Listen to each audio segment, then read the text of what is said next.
नमस्कार, स्वागत है आपका एएनबी न्यूज की विशेष पेशकश न्यूज नाउ में। आपके साथ मैं हूं नवीन पांडे। अपने इस खास कार्यक्रम में हम सभी महत्वपूर्ण मुद्दों का बारीकी से विश्लेषण करते हैं। आज हम जानेंगे बीएसपी सुप्रीमो मायावती ने क्यों आकाश आनंद को एक बार फिर राष्ट्रीय संयोजक बनाकर अपना उत्तराधिकारी घोषित किया है। साथ ही जानेंगे दिल्ली में जल संकट पर जारी राजनीति के बारे में। वहीं आपको बताएंगे कि नीट परीक्षा में कथित धांधली पर एक्शन के बाद भी सरकार की मुश्किलें कम नहीं हो पा रही हैं। तो चलिए बिना किसी देरी के शुरू करते हैं न्यूज नाउ। बीएसपी प्रमुख मायावती ने लोकसभा चुनाव में पार्टी की करारी हार की समीक्षा की है। 23 जून को पार्टी की राष्ट्रीय स्तर की विशेष बैठक बुलाई गई। पार्टी को नए सिरे से खड़ा करने की तैयारियों को लेकर बीएसपी प्रमुख मायावती ने कई अहम फैसले भी लिए हैं। इसी कड़ी में मायावती ने अपने भतीजे आकाश आनंद को एक बार फिर अहम जिम्मेदारी सौंपने का फैसला लिया है। बीएसपी प्रमुख मायावती ने लोकसभा चुनाव में पार्टी की करारी हार पर अब एक्शन में आ गई हैं। इसी के चलते उन्होंने हार की समीक्षा के लिए राष्ट्रीय स्तर की विशेष बैठक बुलाई। बैठक में पार्टी को नए सिरे से खड़ा करने की तैयारियों को लेकर मायावती ने कई अहम फैसले लिए हैं। बसपा सुप्रीमो मायावती ने अपने भतीजे आकाश आनंद को फिर से पार्टी का राष्ट्रीय संयोजक और अपना राजनीतिक उत्तराधिकारी बनाया है। इस बैठक के बाद मायावती के भतीजे आकाश आनंद ने उनके पैर छूकर आशीर्वाद लिया। मायावती ने उनके सिर पर हाथ रखकर उन्हें आशीर्वाद भी दिया। यह दृश्य पार्टी कार्यकर्ताओं के लिए एक महत्वपूर्ण और प्रेरणादायक क्षण था। बीएसपी की राष्ट्रीय पदाधिकारियों की बैठक में मायावती ने एक और निर्णय किया है। उन्होंने पार्टी के वरिष्ठ नेताओं और कार्यकर्ताओं के साथ चुनावी परिणामों पर चर्चा की और आगामी रणनीति पर विचार विमर्श किया। बीएसपी सुप्रीमो ने पार्टी की सदस्यता शुल्क को 200 रुपए से घटाकर 50 रुपए करने का भी निर्णय किया है। बैठक की खास बात ये रही कि लोकसभा चुनाव के बाद पहली बार मायावती और आकाश आनंद एक मंच पर दिखाई दिए। वहीं मायावती और आकाश आनंद का एक साथ आना पार्टी के लिए एक महत्वपूर्ण संकेत माना जा रहा है।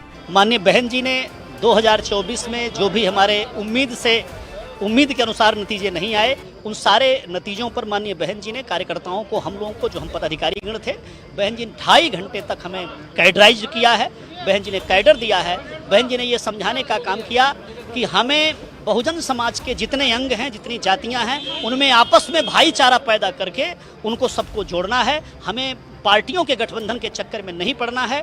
हमें जातियों का गठबंधन करके, जो हमारी पहले नीति थी, जैसे पूर्व में बीएसपी ने बहुजन समाज को तैयार करके सर्वजन समाज के गरीब लोगों को पार्टी के साथ जोड़ करके, और 2007 में हमने पूर्ण बहुमत की सरकार बनाई। हम उसी तरीके से बहुजन समाज पार्टी को पुनः तैयार करके फिर से सत्ता में लेकर के आएंगे। ये बहन जी ने आज कैडर में दिया। माननीय आकाश आनंद जी को माननीय बहन जी ने अपना एकमात्र उत्तराधिकारी घोषित किया है, पुनः उत्तराधिकारी घोषित किया है और उनको राष्ट्रीय कोऑर्डिनेटर बनाया है। और पूरे देश में वो जाएंगे और देश में जो भी पदाधिकारी हैं उनकी रिपोर्ट को माननीय बहन जी को प्रस्तुत करेंगे और इस प्रकार से बहुजन समाज पार्टी को मजबूत करेंगे। माननीय बहन जी, हम लोग कोई भी सीट नहीं लेके आए हैं, वोट बैंक थोड़ा कम हुआ है, उसी को लेकर बहन जी समीक्षा की थी। आगे कैसे हम लोग को करना है, कैसे लड़ना है, कैसे आगे बढ़ना है, पार्टी कैसे मजबूत करना, उसके ही हम लोग को दिशा निर्देश माननीय बहन जी द्वारा दिए गए हैं। आकाश जी भी थे, आनंद जी भी थे। आकाश जी की वापसी हो चुकी है, माननीय बहन जी ने कह दिया है। अभी आप लोग तक प्रेस नोटिस भी आ जाएगा और वो उत्तराधिकारी भी रहेंगे। क्या मुद्दे थे जिनके चलते चीजें खराब हुई? और खराब नहीं हुई थी। कुछ हम पार्टी वाले कमियां थी, जैसा माननीय बहन जी ने बताया कि स्टेज पे काफ़ी लोग हो जाते थे वगैरह वगैरह, और कोई ऐसी कमियां नहीं थी। आकाश जी पूरी तरह तैयार है, भागने के लिए तैयार है, काम करने के लिए भागने के लिए तैयार। आप ये समझ लीजिए। कहाँ भागने के लिए? पूरे हिंदुस्तान में बहन जी ने उनको लगाया। Not UP, not Uttarakhand, not MP या वो, राइट, उनको पूरे हिंदुस्तान में लगाया बहन जी ने। अब बहन जी की देखरेख में वो काम करेंगे, पूरे हिंदुस्तान भर में दौड़ेंगे वो। वहीं आकाश आनंद को बीएसपी में फिर बड़ी जिम्मेदारी मिलने पर बीजेपी और सपा ने अपनी प्रतिक्रिया दी है। बीजेपी सांसद कंवर सिंह तंवर ने कहा कि जब बीएसपी का वोटर टूट रहा है तो आकाश आनंद को वापस लिया गया। वहीं कांग्रेस ने इसे बीएसपी का अपना निर्णय बताया और मायावती पर निशाना भी साधा। सपा नेता फारूक हसन ने कहा कि हर पार्टी चुनाव के बाद अपनी समीक्षा में लगी है और बीएसपी भी अपनी हार की समीक्षा कर रही है। आकाश आनंद पिछली बार जो उन्होंने अपने भाषण दिए थे वो बहुत गलत दिए थे। तो उस टाइम इनको मायावती ने बाहर निकाला था, लेकिन जब इनका वोटर मायावती बहन जी का जब वोटर टूट गया इस बार, तो अब आकाश आनंद को ये दोबारा से इन्होंने आगे किया है। और आपको मालूम है बहन जी का पहले से ही एक भाई पहले इनका जो भाषा थी वो दुनिया जानती है, तो उसी भाषा आकाश आनंद वही भाषा ये बोल रहा है।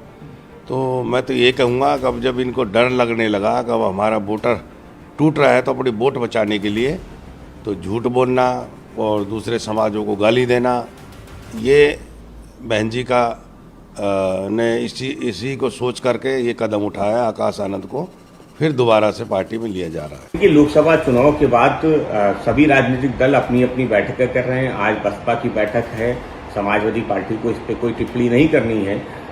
जहां तक आदरणीय मायावती जी के आकाश आनंद जी को आशीर्वाद देने का सवाल है, तो लोकसभा चुनाव के बीच में जिस तरह से भारतीय जनता पार्टी के दबाव में आदरणीय मायावती जी ने बसपा ने आकाश आनंद को उनके पद से हटाया था, जिम्मेदारी से मुक्त किया था, वो किसी से छुपा हुआ नहीं है। बसपा पिछले कुछ समय से जिस तरह से भारतीय जनता पार्टी के साथ प्रत्यक्ष अप्रत्यक्ष रूप से खड़ी नजर आई है, वो भी देश और उत्तर प्रदेश की जनता जानती है। इसलिए आज आदरणीय मायावती जी आशीर्वाद दे रही हैं, लेकिन अगर कल फिर भारतीय जनता पार्टी कहेगी कि आकाश आनंद जी को हटा दिया जाए और बसपा उनको उनके पद से उनकी जिम्मेदारी से मुक्त कर देगी, तो कोई आश्चर्य नहीं होगा। बहुजन समाजवादी पार्टी में कौन मायावती जी के पैर छूता है या किसको वो कितना आशीर्वाद देती हैं, ये हमारा विषय नहीं है, उनका निजी विषय है। वो आशीर्वाद दें लें अपनी जगह पर है, लेकिन बहुजन समाजवादी पार्टी बहुजन हित के लिए, दलित हितों के लिए क्या करती है, आरक्षण को बचाने के लिए वो कितना सड़क पर उतरती है और कितना भारतीय जनता पार्टी का विरोध करती है, ये पूछा जाना चाहिए। संविधान को बचाने के लिए बहुजन समाजवादी पार्टी और मायावती जी क्या कुछ करती हैं, ये पूछा जाना चाहिए। हाल के चुनाव में सुश्री मायावती जी और उनकी बहुजन समाज पार्टी ने, हमारा आरोप है कि कहीं ना कहीं संविधान को बदलने वालों की कोशिश करने वालों की, आरक्षण को खत्म करने की कोशिश करने वालों का साथ दिया, प्रत्यक्ष या परोक्ष रूप से। उन्हें बहुजन समाज से, दलित समाज से, पिछड़े समाज से माफी मांगनी। दरअसल 4 जून को 18वीं लोकसभा चुनाव के नतीजों में बीएसपी पार्टी 10 सीटों से शून्य पर सिमट चुकी है। पार्टी का जहां पहले से ज्यादा खराब प्रदर्शन रहा है, वहां के कोऑर्डिनेटर से लेकर जिला स्तर के कई पदाधिकारियों के खिलाफ अब तक कार्रवाई भी हो चुकी है। बता दें कि बीएसपी प्रमुख अलग अलग राज्यों के पदाधिकारियों के साथ भी बैठक करेंगी। झारखंड, जम्मू कश्मीर, महाराष्ट्र व हरियाणा में निकट भविष्य में विधानसभा चुनाव को देखते हुए मायावती वहां की टीम में व्यापक बदलाव कर सकती हैं, क्योंकि राज्यों के विधानसभा चुनाव में खराब प्रदर्शन रहने पर बीएसपी राष्ट्रीय पार्टी का दर्जा भी खो सकती है। और बात दिल्ली की। दिल्ली में पानी को लेकर दिल्ली वाले भीषण गर्मी में पानी किल्लत से जूझ रहे हैं, लेकिन दूसरी ओर दिल्ली और हरियाणा के बीच पानी को लेकर आरोप प्रत्यारोप का दौर जारी है। इस बीच दिल्ली सरकार में मंत्री आतिशी पानी सत्याग्रह कर रही हैं। वहीं बीजेपी ने सवाल उठाया है कि आप नेता किसके खिलाफ अनशन पर बैठी हैं। दिल्ली में पानी संकट को लेकर जमकर राजनीति हो रही है। आम आदमी पार्टी की सरकार में जल शक्ति मंत्री आतिशी मार्लेना अनशन पर बैठी हैं। वह पानी सत्याग्रह कर रही हैं। आतिशी के अनशन को 3 दिन पूरे हो गए हैं। दिल्ली प्रदेश की सत्ता में बैठी आम आदमी पार्टी ने जल संकट का पूरा ठीकरा हरियाणा की बीजेपी सरकार पर फोड़ दिया है। वहीं जल संकट को लेकर आज आम आदमी पार्टी के नेताओं ने उपराज्यपाल बीके सक्सेना से मुलाकात की। आप नेता सौरभ भारद्वाज ने कहा कि दिल्ली में पानी की समस्या को लेकर आज एक प्रतिनिधि मंडल एलजी साहब से मिला। आज दिल्ली से एक प्रतिनिधि मंडल एलजी साहब से मिला, जिसके अंदर हमारे 2 राज्यसभा के सांसद माननीय संजय सिंह जी, माननीय एनडी गुप्ता जी, पार्टी के हमारे सेक्रेटरी पंकज गुप्ता जी, हमारे सभी विधायक साथी एलजी साहब से मिले और अच्छे वातावरण के अंदर बातचीत हुई। बातचीत में हमने एलजी साहब से निवेदन किया कि आप हरियाणा से बातचीत कीजिए। हरियाणा अभी भी करीब 113 MGD पानी दिल्ली में कम छोड़ रहे हैं, जिसकी वजह से लाखों लोगों को परेशानी हो रही है। और एलजी साहब ने हमें आश्वासन दिया है कि वे हरियाणा की सरकार से बात करेंगे और प्रयास करेंगे कि दिल्ली का पानी हमें मिल सके। कब तक कुछ बोला उन्होंने, कुछ टाइम ड्यूरेशन बताया? देखिए, हमने एलजी साहब से ये कहा कि अब तो एक हफ्ते में बारिश आने वाली है ना। 28 तारीख को बारिश आ जाएगी, अभी शिमला हिमाचल में बारिश होने ही लगी है, तो एक हफ्ते बाद तो इतना पानी आ जाएगा कि हरियाणा चाह के भी नहीं छोड़ पाएगा, चाह के भी रोक नहीं पाएगा, माफ़ कीजिएगा।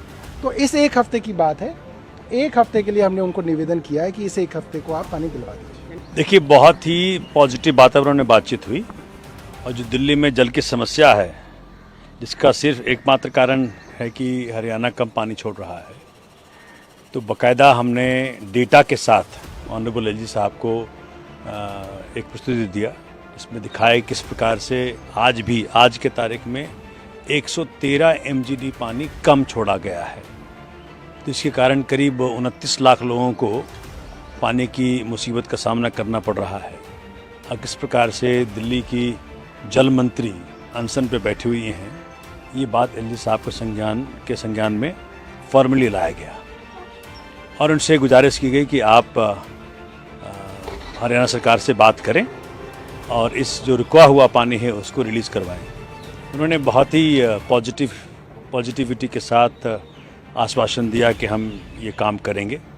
साथ में कई सारे और इश्यूज़ के बारे में डिस्कशन हुआ, किस प्रकार से लॉन्ग टर्म मेजर्स पे दिल्ली को पानी के मामले में इंडिपेंडेंट बनाया जाए, उस पर भी चर्चा हुई। किस प्रकार से यमुना नदी का जो रिवर बेड है उसे एक स्टोरेज की तरह इस्तेमाल किया जाए। किस प्रकार से ऑनरेबल सीएम साहब ने जो यमुना नदी के रिवर बेड को बारिश के दिनों में एक रिजर्वायर की तरह इस्तेमाल करने के लिए जो कार्यक्रम किया था, उसे कैसे आगे बढ़ाया जाए, इसमें भी चर्चा हुई। पल्ला में 32 MGD पानी बारिश के दिनों में इकट्ठा हो जाता है, उसको कैसे हम यूटिलाइज करते हैं, इसकी चर्चा भी हुई। तो हर लिहाज में हमने वो सारी बातें की जिसके कारण दिल्ली में पानी की समस्या हमेशा के लिए खत्म हो जाए, इसके बारे में चर्चा रही, बहुत पॉजिटिविटी रही। जल मंत्री आतिशी के धरने को बीजेपी ने एयर कंडीशन अनशन बताया है। प्रदेश बीजेपी अध्यक्ष वीरेंद्र सचदेवा ने कहा, ऐसा लगता है कि आतिशी एक 5 स्टार सत्याग्रह कर रही हैं। वे 4 घंटे मंच पर बैठती हैं और 18 घंटे मंच के पीछे एयर कंडीशन कमरे में चली जाती हैं। उन्होंने कहा कि इनको दिल्ली की कोई चिंता नहीं है। ये कैसी अजीबोगरीब भूख हड़ताल है जिसमें सत्याग्रही 2 घंटे सिर्फ मीडिया के सामने फ़ोटो खिंचाने आता है और उसके बाद गायब हो जाता है। एयर कंडीशन सत्याग्रह है। हमने कुछ वीडियोस देखे हैं कि वहाँ बिजली कंपनी ने 4-4 टन के बाकायदा वहाँ कुछ लगाए हैं सिस्टम, जिससे उनको असुविधा ना हो वहाँ बैठने वाले लोगों को।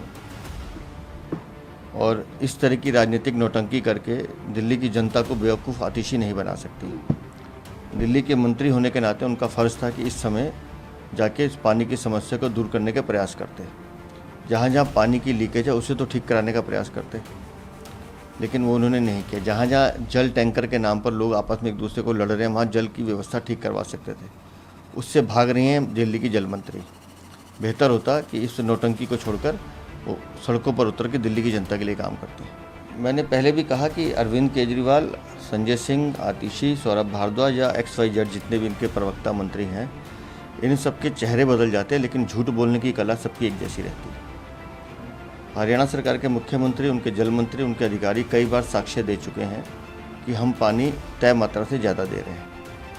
और सौरभ भारद्वाज को तो मैं इसलिए भी कहना चाहूँगा कि सभी मुद्दों पर ज्ञान देते हैं, लेकिन हमारी जानकारी के अनुसार हीट वेव से आज दिल्ली में सरकारी जो आंकड़ा है 238 मृत्यु दिखा रहा है, जबकि अनौपचारिक आर्थिक, क्योंकि अस्पताल बाकी आंकड़े नहीं दे रहे हैं, ये संख्या 300 से ज़्यादा है।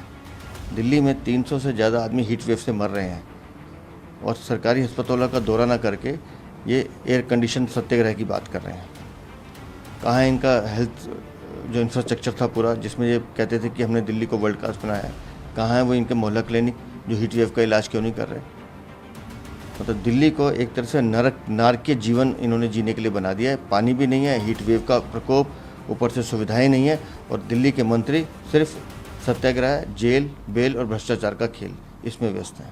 इससे पहले अनशन पर बैठी दिल्ली की जल शक्ति मंत्री आतिशी ने अपना एक वीडियो जारी कर कहा, जब तक दिल्ली की जनता को उनके हक का पानी नहीं मिल जाता तब तक पानी सत्याग्रह जारी रहेगा। आतिशी ने हरियाणा सरकार पर बड़ा आरोप लगाया। आज मेरे अनिश्चितकालीन अनशन का तीसरा दिन है। मैं इस अनशन पे इसलिए बैठी हूँ क्योंकि दिल्ली में पानी का बहुत संकट है, दिल्ली में पानी की बहुत कमी है। दिल्ली में अपना पानी नहीं है, दिल्ली का सारा पानी पड़ोसी राज्यों से आता है। दिल्ली में कुल पानी 1005 MGD है, जिसमें से 613 MGD यानी 613 मिलियन गैलन प्रतिदिन हरियाणा से आता है। लेकिन पिछले 3 हफ्ते से हरियाणा ने अपना पानी कम कर दिया है, वो दिल्ली को पानी दे नहीं रहे। वो सिर्फ 513 MGD यानी 100 मिलियन गैलन प्रतिदिन कम पानी दिल्ली के लिए छोड़ रहे हैं। 1 MGD पानी से 28,500 लोगों को पानी मिलता है। यानी जब हरियाणा 100 MGD पानी 100 मिलियन गैलन प्रतिदिन पानी कम छोड़ रहा है तो दिल्ली के 28 लाख लोगों को पानी नहीं मिल रहा है।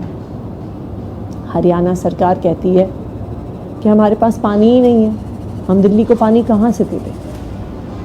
लेकिन कल बहुत सारे पत्रकार हथनी कुंड बराज गए, जहाँ से दिल्ली के लिए पानी छोड़ा जाता है। वहाँ पे सबने फ़ोटो ली, वीडियो दिखाई और उसमें साफ साफ दिख रहा है कि हथनी कुंड बराज में पानी है, उसमें पानी भरा हुआ है, लेकिन जिन गेट से दिल्ली के लिए पानी छोड़ा जाता है उस गेट को बंद किया गया है, वहाँ से पानी नहीं छोड़ा जा रहा है। तो मेरी हरियाणा सरकार से हाथ जोड़ के विनती है कि आप हथनी कुंड बराज के दरवाजे खोल दीजिए, उसके गेट खोल दीजिए, दिल्ली वालों का पानी छोड़ दीजिए। दिल्ली वालों के जो हक का पानी है वो उन्हें मिलना चाहिए। जब तक हरियाणा सरकार दिल्ली वालों को अपने हक का पानी नहीं देगी, जब तक हथनी कुंड बराज के गेट नहीं खोलेगी, तब तक ये अनिश्चितकालीन अनशन जारी रहेगा। दरअसल दिल्ली के पास पानी का अपना कोई स्रोत नहीं है। देश की राजधानी पीने के पानी की आपूर्ति के लिए उत्तर प्रदेश और हरियाणा पर निर्भर है। आम आदमी पार्टी ने दावा किया है कि दिल्ली को प्रतिदिन आपूर्ति किए जाने वाले 1005 MGD पानी में से शहर को हरियाणा से 613 MGD पानी मिलना चाहिए, लेकिन 513 MGD से भी कम पानी मिल रहा है।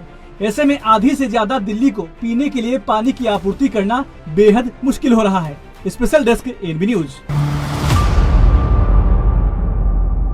देश में चल रहे पेपर लीक मामले पर केंद्र सरकार की मुश्किलें कम नहीं हो पा रही हैं। एक के बाद एक धांधली के आरोप और सरकार की ओर से बड़ी परीक्षा को रद्द किए जाने से विपक्ष के साथ छात्र संगठन भी हमलावर हैं। वहीं नीट पीजी 2024 की निर्धारित परीक्षा को स्थगित करने की घोषणा के बाद छात्र संगठनों के साथ ही डॉक्टरों के संघों ने इस निर्णय पर असंतोष जाहिर किया है। देश में मेडिकल क्षेत्र की सबसे महत्वपूर्ण प्रवेश परीक्षा नीट पीजी 2024 को स्थगित करने के बाद छात्र संगठनों और डॉक्टरों के संघों ने असंतोष जताया है। उनका कहना है कि देश की शिक्षा प्रणाली बर्बाद हो गई है। छात्र संगठनों ने नीट यूजी और नीट पीजी परीक्षा आयोजित करने के लिए जिम्मेदार एजेंसी की हाई लेवल जांच कराने की मांग भी की गई है। छात्रों का कहना है कि एनटीए ने आखिरी समय में 10 घंटे पहले बताया कि परीक्षा स्थगित कर दी गई है। अगर उन्हें परीक्षा को रीशेड्यूल करना ही था तो उन्हें कम से कम कुछ दिन पहले इसकी घोषणा करनी चाहिए थी। देश के अंदर 3 मेडिकल एग्जाम होते हैं, NEET UG, NEET PG and NEET SS. NEET UG exam paper leak हो गया, नीट पीजी एग्जाम जस्ट 12 घंटे पहले पोस्टपोन कर दिया गया, नीट एसएस एग्जाम की आधी डेट ही नहीं अनाउंस की इन्होंने। तो ऐसे में एक हेल्थ सेक्टर में जुड़े हुए लोग देश के स्वास्थ्य को लेकर सरकार कितनी चिंतित है सबको दिख रहा है। तो ऐसे में मैं पहले तो ये कहना चाहूँगा कि जो देश के स्वास्थ्य मंत्री हैं और शिक्षा मंत्री पब्लिक की माफ़ी मांगे इन्होंने जो घटना की है, और साथ ही साथ जो स्टूडेंट थे, डॉक्टर्स थे, जो इतने ट्रैवल करके आए हैं, रहने के लिए रुके, होटल करवाइए, उनके एक्सपेंसेस थे, कम से कम ऑन एन एवरेज अपन माने तो 10,000 रुपीज़ लगते। वो सारे एस्पिरेंट्स को सरकार रिइंबर्स करे। नीट पीजी की एग्ज़ाम थी आज, और ये एनटीए वालों ने एंड टाइम पे 10 घंटे पहले बताया कि आप हमारी एग्ज़ाम आज रीशेड्यूल हो रही है। उन लोगों को अगर रीशेड्यूल ही करनी है तो थोड़े दिन पहले बताना चाहिए ना। पब्लिक ने, लोगों ने बहुत दूर दूर सेंटर दिए पहले, उन लोगों ने सेंटर की सही से उन लोगों ने डिस्ट्रीब्यूशन नहीं किया हुआ। बड़ोदरा के स्टूडेंट्स को नासिक, MP और वहाँ गए हैं, 10 घंटे पहले बोल रहे हैं, लोग वहाँ पहुँच गए हैं, लोगों ने बहुत अच्छी तैयारी कर रखी है, अभी बहुत परेशानी हो रही है सबको। कहाँ से आए? हम पालनपुर से आए। कब पता चला आपको कि कैंसर हुआ? कल रात 10 बजे। वहीं यूनाइटेड डॉक्टर्स फ्रंट एसोसिएशन के राष्ट्रीय अध्यक्ष डॉक्टर लक्ष्य मित्तल ने कहा, नीट PG परीक्षा जिस समय रद्द की गई, उस समय देश भर के छात्र अपने सेंटर पर पहुंचने के लिए यात्रा कर रहे थे। उन्होंने कहा कि इतने कम समय में परीक्षा रद्द करना डॉक्टरों की भावनाओं के साथ खिलवाड़ से कम नहीं। मित्तल ने तो इसको एक और बड़ा घोटाला बताया है। जैसे कि अभी आप देख पा रहे होंगे कि ministry of health and family welfare की तरफ से एक प्रेस रिलीज आया है, जिसमें कि नीट PG 2024 का जो एग्ज़ाम था, जो कि कल होने वाला है और 8 होने वाला था, मैं बोलूँगा 8 बजे सुबह रिपोर्टिंग टाइम था, 9 से 12:30 बजे का टाइमिंग था और वो एग्ज़ाम को पोस्टपोन कर दिया गया है। उस प्रेस रिलीज में उन्होंने मेंशन किया है कि इसकी इंटीग्रिटी को, एग्ज़ाम की इंटीग्रिटी को और सेंसिटिविटी को देखते हुए एग्ज़ाम को पोस्टपोन किया जाता है। एट द लास्ट मोमेंट 10 घंटे पहले एग्ज़ाम को पोस्टपोन किया जा रहा है। मतलब ये बहुत ही एक नीट UG के बाद एक नया स्कैम, नीट UG का स्कैम हुआ। इसका मतलब सरकार को ये पूरा भरोसा था कि एग्ज़ाम पेपर लीक हुआ है। ये पहले नीट UG का एग्ज़ाम लीक हुआ, उसके बाद भी अभी तक सरकार ये काम चल ही रही है। उसके बाद नीट PG जो कि डॉक्टर्स का एग्ज़ाम है, 2 लाख MBBS डॉक्टर्स इस एग्ज़ाम को देने वाले हैं। नीट PG को इतना बड़ा एग्ज़ाम है ये। 10 घंटे पहले लोग कहाँ सेंटर से 500 किलोमीटर कोई कहाँ से दूर से आया हुआ है, जो डॉक्टर्स हैं उनके साथ पूरा खिलवाड़ किया जा रहा है। ये उनकी हेल्थ के साथ मेंटली टॉर्चर किया जा रहा है ये सरकार के द्वारा। Ministry of Health as well as Ministry of Education सभी इसके लिए रिस्पॉन्सिबल हैं। ये कोई तरीका नहीं होता। एट द लास्ट मोमेंट पे उन्होंने ये बोल दिया, जवाब दे दिया कि इंटीग्रिटी देखते हुए एग्जाम को पोस्टपोन किया जा रहा है। वहीं इस पूरे मामले पर कांग्रेस लगातार मोदी सरकार को घेर रही है। कांग्रेस महासचिव प्रियंका गांधी ने अपने एक्स पर लिखा, बीजेपी राज्य में समूची शिक्षा का ढांचा माफियाओं, भ्रष्टाचारियों के हवाले हो चुका है। लालची और चाटुकार किस्म के अयोग्य लोगों के हाथ में देश की शिक्षा और बच्चों का भविष्य सौंप देने की राजनीतिक जिद और अहंकार ने पेपर लीक, परीक्षा रद्द, कैंपसों से पढ़ाई लिखाई का विलोप और राजनीतिक गुंडागर्दी को हमारी शिक्षा व्यवस्था की पहचान बना दिया गया है। हालत ये हो गई है कि बीजेपी सरकार साफ सुथरे ढंग से एक परीक्षा तक नहीं करा सकती। आज युवाओं के भविष्य के सामने भाजपा सरकार एकमात्र सबसे बड़ी बाधा बनकर खड़ी हो चुकी है। देश के काबिल युवा अपने सबसे कीमती समय, सारी ऊर्जा भाजपा के भ्रष्टाचार से लड़ने में गंवा रहे हैं और मजबूर मोदी जी सिर्फ तमाशा देख रहे हैं। वहीं अन्य विपक्षी दलों ने भी पेपर लीक मामले पर सरकार पर हमला बोला है। आरजेडी, समाजवादी पार्टी के साथ साथ शिवसेना, UBT के नेता आनंद दुबे ने शिक्षा मंत्री धर्मेंद्र प्रधान से तुरंत इस्तीफा देने की मांग की है। उन्होंने कहा, धर्मेंद्र प्रधान को तत्काल इस्तीफा दे देना चाहिए। ये गंभीर सरकार ही नहीं है, इस सरकार में गंभीरता का घोर अभाव है। जो आदमी बैठे बैठे क्लीन चिट दे दे, सड़कों पर बच्चे आए, उनका आक्रोश आया, उसके बाद कहानियां गढ़ने लगे कि थोड़ी भी संगति हम देखेंगे। अब क्यों कर रहे हैं आप? किसी को सस्पेंड कर रहे हैं, किसी को हटा रहे हैं, नए लोगों को चार्ज दे रहे हैं। PG नेट की परीक्षा पोस्टपोन कर दी आपने, कई बार हुई है, फिर कर दी। CSIR की परीक्षा रद्द हो गई, UGC नेट रद्द हुआ। ये NTA में फ्रॉड है, मैं बार बार कह रहा हूं। इस फ्रॉड को फेंकने की जरूरत है, डिसमेंटल करने की जरूरत है। हमारे बिहार में अद्भुत कहानियां चलाई जा रही हैं। बिहार के लोगों की कहानियों पर भरोसा कीजिएगा, धर्मेंद्र प्रधान जी को इस्तीफा दे देना चाहिए। अंत शंत एक आधारहीन ढकोसलेबाजी हो रही है, लेकिन नुकसान किसका आप कर रहे हैं? आप बेईमानी कर रहे हैं, बच्चों के भविष्य के साथ खेल रहे हैं। और सुन लीजिए, सरकार आपने बना ली है, लेकिन सड़क के आक्रोश को नहीं संभाल पाइएगा। बहुत आक्रोश है युवाओं में, हमारे बच्चों में, उस आक्रोश को आप झेल नहीं पाइएगा। तुरंत रद्द करनी चाहिए और NTA नाम की संस्था को खत्म करो, डिसमेंटल करो, बंगाल की खाड़ी में फेंको। ये सिर्फ NTA की लिपापोती करके कुछ नहीं होगा, इसमें सबसे ज़्यादा जिम्मेदार हैं शिक्षा मंत्री धर्मेंद्र प्रधान जी। आप शिक्षा मंत्री हैं, आपके पिछले 10 साल से सरकार थी, 5-6 साल हो गए NTA को बन के। NTA बन के क्या ऐसा तीर मारा है? इस NTA ने पिछले 5-6 वर्षों में 41 से ज़्यादा एग्ज़ाम के पेपर लीक करवा दिए। करोड़ों विद्यार्थियों का भविष्य आपने अधर में लटका दिया। अब जब सब बर्बादी चारों तरफ, आपकी निंदा हो रही है, विद्यार्थी सड़कों पर आ रहे हैं, अलग अलग संगठन मांग कर रहे हैं, तब आपने लीपापोती करने के लिए एनटीए के महानिदेशक को बदल दिया। क्यों? धर्मेंद्र प्रधान जी ने अभी तक इस्तीफा क्यों नहीं दिया? अरे कोई नैतिकता भी होती है।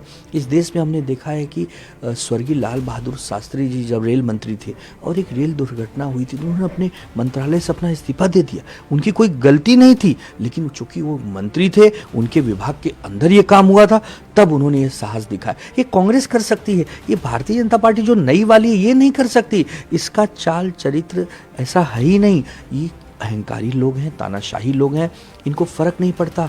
लाखों विद्यार्थी रस्तों पर आए, चाहे करोड़ों विद्यार्थी रस्ते पर आए, ये केवल अपना मकसद साधते हैं, सरकार में बैठे रहना चाहते हैं और केवल जुमलेबाजी करते हैं। इससे क्या लाभ होने वाला है बताइए? वहीं बीजेपी के राज्यसभा सांसद डॉक्टर दिनेश शर्मा ने कहा कि ये जिम्मेदार सरकार है और जवाबदेह सरकार है। सारी जांच हो रही है और मामला सुप्रीम कोर्ट में भी है, लेकिन सवाल उठाने वाले सवाल उठाते रहेंगे। ये जवाबदेही सरकार है और जवाबदेही सरकार के कारण ही उसने माननीय सुप्रीम कोर्ट में जब सुनवाई चल रही है तो एक ऑप्शन था प्रदर्शन करने वाले लोगों के पास में कि अगर उनके पास सबूत है तो वो माननीय न्यायालय में प्रस्तुत करें। इसके बाद भी एक हाई पावर कमेटी बनाई गई है। एनटीए के जो डायरेक्टर थे उनको हटाया गया है, यानी सरकार ने एक संवेदनशील निर्णय लिए हैं और उसके बाद भी लोग इसका राजनीतिकरण करना चाहते हैं तो उनको इसमें सफलता नहीं मिलेगी। ये कांग्रेस, समाजवादी, आरजेडी ये संयुक्त रूप से केंद्र सरकार को बदनाम करने का कोई न कोई षड्यंत्र करते रहते हैं। सरकार जवाबदेही है, एक भी बच्चे का भविष्य खराब ना हो, इसके लिए सरकार कृतसंकल्प है। आखिरी सवाल रहेगा, जब इतनी बड़ी कार्रवाई हुई है तो धर्मेंद्र प्रधान जी के द्वारा ही हुई है। उन्होंने एक हाई पावर कमेटी बनाई है, एनटीए के डायरेक्टर को हटाया है और माननीय सुप्रीम कोर्ट में जो निर्णय आ रहे हैं, अभी जो प्रदर्शनकारी हैं या जो राजनीतिक दल के लोग कह रहे हैं, उनके पास अगर साक्ष्य है तो वहाँ पर उनके पास ऑप्शन है, उसको उनको प्रस्तुत करना चाहिए। बजाय किसी को आरोपित करने के वो साक्ष्य का प्रस्तुतिकरण उनके लिए ज्यादा जरूरी है। हालांकि इस पूरे मामले पर केंद्रीय शिक्षा मंत्री धर्मेंद्र प्रधान ने जो कुछ हुआ उसकी पूरी जिम्मेदारी लेते हुए कहा है कि हम उन लोगों को नहीं छोड़ेंगे जो पेपर लीक के लिए जिम्मेदार हैं। वहीं नए कानून के तहत दोषी पाए जाने वालों के खिलाफ 10 साल की सजा और 1 करोड़ रुपए के जुर्माने का प्रावधान भी किया गया है। वहीं शिक्षा मंत्रालय ने एक उच्च स्तरीय समिति का गठन किया है जिसमें इसरो के पूर्व अध्यक्ष और IIT कानपुर में बोर्ड ऑफ गवर्नर्स के अध्यक्ष डॉक्टर के राधाकृष्णन को इस समिति का अध्यक्ष बनाया गया है। इतना ही नहीं, केंद्र ने नीट की परीक्षा का आयोजन करवाने वाली नेशनल टेस्टिंग एजेंसी NTA के सुबोध कुमार सिंह को महानिदेशक के पद से भी हटा दिया है। Special desk NV news. तो न्यूज नाउ में आज इतना ही। बने रहिए हमारे साथ बाकी खबरों के लिए। वक्त एक ब्रेक का है, ब्रेक के बाद भी खबरों का सिलसिला जारी रहेगा।